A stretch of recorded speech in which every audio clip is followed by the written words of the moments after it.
மக்களவை தேர்தலுக்கான பாஜக தேர்தல் அறிக்கையை டெல்லியில் அக்கட்சியின் அலுவலகத்தில் பிரதமர் மோடி வெளியிட்டார்.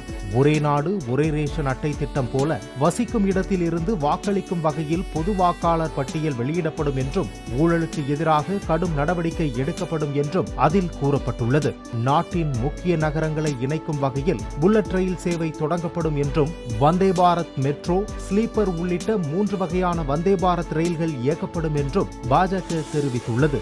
நாட்டின் தொன்மையான மொழியான தமிழை உலகம் முழுவதும் கொண்டு செல்லவும் பாதுகாக்கவும் நடவடிக்கை எடுப்பதுடன் திருவள்ளுவர் கலாச்சார மையம் உருவாக்கப்படும் என்றும் கூறப்பட்டுள்ளது. முத்ரா கடன் பெறுவதற்கான உச்சவரம்பு 20 லட்சமாக அதிகரிக்கப்படும் என்றும் பாஜக தேர்தல் அறிக்கையில் கூறப்பட்டுள்ளது.